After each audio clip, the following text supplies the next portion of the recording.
कहते हैं ना, जब बच्चे शैतानी करते हैं तो पिता डांटते भी हैं, पिता मारते भी हैं। माँ की ममता अलग होती है, लेकिन पिता तो क्या, कभी भागवत कभी गुस्सा, जैसे आप कुछ ऐसी चीजें करते हैं तो आपको गुस्सा आता है, आप डांटते हैं? नहीं, हमारा उल्टा है कि यहाँ माँ की ममता मेरे पास है और डांटने का और पिटाई करने का इनके पास है। क्योंकि मुझे वैसे थोड़ा कम समय मिल पाता है, क्योंकि सेवाओं में मैं बहुत ज़्यादा इंगेज हूँ ऑलरेडी, भगवत गीता का प्रचार में और उन सब में। तो अधिक समय जो है भागवत का वो इनकी माता जी के साथ ही जाता है। तो हम मारते हैं इसको, पिटाई भी होती है इसकी कि जब दोनों ये ज्यादा प्यार करेंगे तो बच्चा नेचुरली मतलब सिर पे चढ़ जाता है, तो डांट और मार भी जरूरी है।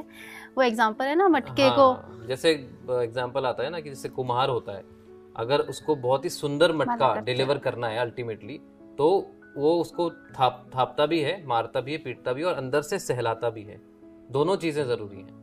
तो हम सहलाते भी हैं और थोड़ा सा पीटते भी हैं। तो आपने जाना कि एक पिता में माँ की ममता है और माँ यहाँ जो है थोड़ी स्ट्रिक्ट है, होना भी चाहिए।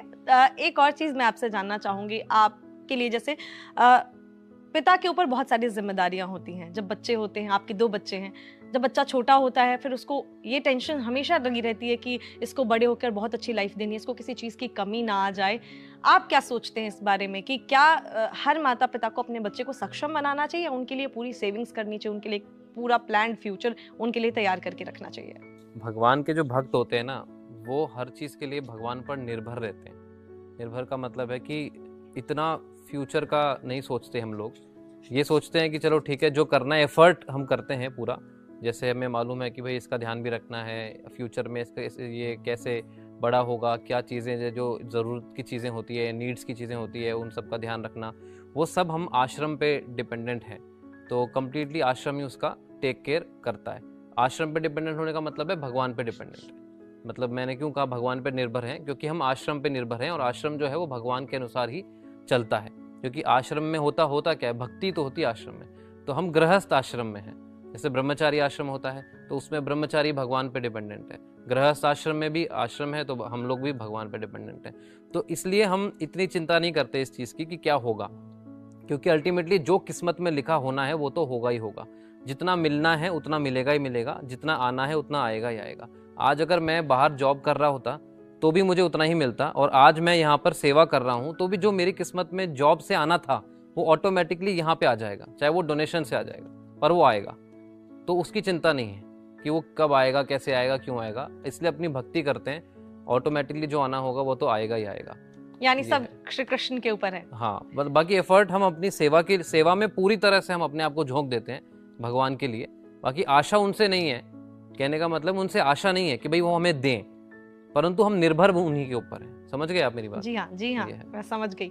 पिता की बात तो हो गई, माता के रोल के बारे में जानते हैं। और सबसे पहले जब कोई बहुत ही क्यूट बच्चा देखता है, बहुत ही टैलेंटेड बच्चा देखता है, तो एक सवाल हर कोई पूछता है, इसकी मम्मी ने क्या खाकर इसको पैदा किया था? तो मैं आपसे जानना चाहूंगी कि भागवत जब छोटा था या जब भागवत पैदा होने वाला था, आपके क्या रूटीन्स थे? क्या, जैसे बोलते हैं ना कि गर्भ में जब बच्चा हो तो आप उसको अच्छी चीजें सुनाओ तो वो अच्छी चीजें सीखता है, तो क्या आपने भी कुछ इस तरीके की चीजें फॉलो की थी? हाँ बिल्कुल, हमारे गुरुजी कहते ही हैं जो प्रेगनेंसी टाइम होता है उसमें जो माँ करती है वो सारा इफेक्ट उस बच्चे पे आता है। अगर हम लोग शास्त्र पढ़ेंगे, भगवान के बारे में सुनेंगे, तो नेचुरली उस बच्चे में भी वो चीज़ें आएंगी। अगर आजकल की माएँ क्या करती है, टीवी देखती हैं, गलत चीज़ें देखती हैं, तो बच्चा वैसा ही बदमाश बनता है। तो इसीलिए मेरा बस यही था कि जो भी जीवात्मा आए वो भगवान का भक्त हो। तो मैंने उस टाइम पे भागवतम पढ़ा, 16 माला का जब, हमारे ठाकुर जी हैं उनकी सेवा करी और गुरु जी के लेक्चर सुने, भक्तों का संग किया, फिर जा कर के भागवत हमारे बीच में आया है। और ये भागवत सबका प्यारा है।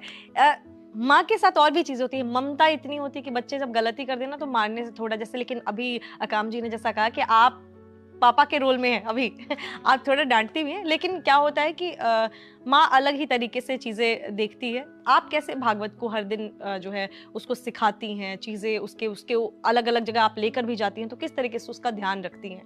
देखो जैसे पूरे दिन की रूटीन है, तो हम लोग तो सुबह 4 बजे उठते हैं, 4 बजे से 10 बजे तक हमारा मॉर्निंग रूटीन रहता है, सारी आरतियाँ और भागवतम क्लास, फिर भक्तों के साथ प्रसाद पाना।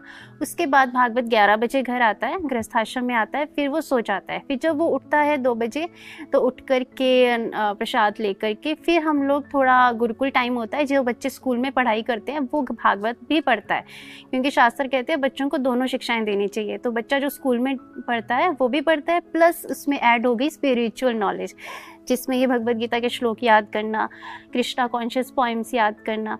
और जब भागवत कहीं जाता है तो मैं इसका ध्यान मैं ही रखती हूँ। बस ये है कि ज़्यादातर लोग इसको टच करते हैं या करते हैं, तो उस चीज़ से रोकना पड़ता है, क्योंकि सबकी एनर्जीज अलग अलग होती हैं। हम तो भक्त हैं, कोई नॉनवेज खा रहा है या प्याज खा रहा है तो ऐसे आकर के बच्चे को छूता है, तो वो बिल्कुल सही नहीं है। तो इसलिए इसको किसी से टच करने नहीं देते, और ये भी अब खुद मना कर देते हैं, टच मत करो, दूर से बात करो मेरे साथ। और ये बहुत समझदार बच्चा है।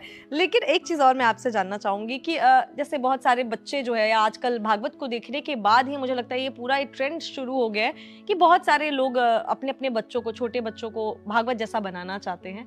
अच्छी बात है, अगर वो अच्छे सेंस से कर रहे हैं, यानी वो भक्ति के मार्ग पर जाना चाहते हैं, तब तो अच्छा है।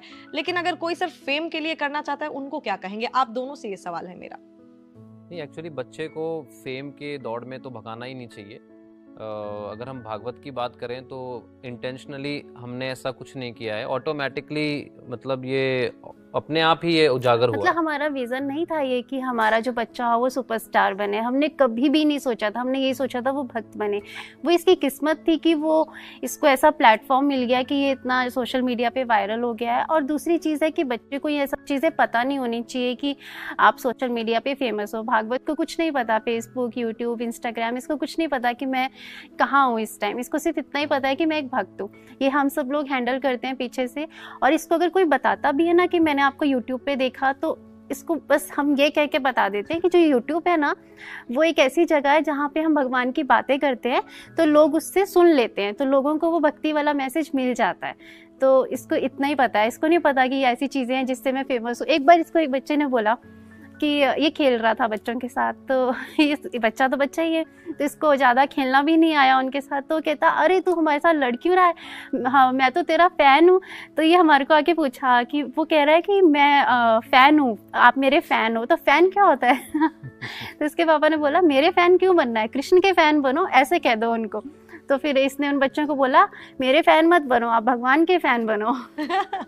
तो यानी यही आप यही कहना मतलब कि इंटेंशनली ये चीजें नहीं होनी चाहिए। मतलब बच्चों को आप भक्ति की नॉलेज दो, उनको स्पिरिचुअलिटी सिखाओ, उनको श्लोक याद करना सिखाओ। वो उनके सेल्फ स्पिरिचुअल डेवलपमेंट के लिए आप ऐसा करो, जिससे कि उनका आगे का जो फ्यूचर है वो अपने आप में कॉन्सेंट्रेटेड व्यक्ति बन सके, वो एक जिम्मेदार व्यक्ति बन सके, रिस्पॉन्सिबल बन सके।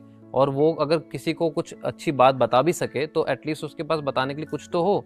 आज हमारे जो बच्चे हैं जो स्कूल में केवल एजुकेशन ले रहे हैं, उनको तो स्पिरिचुअलिटी की ABCD भी नहीं पता।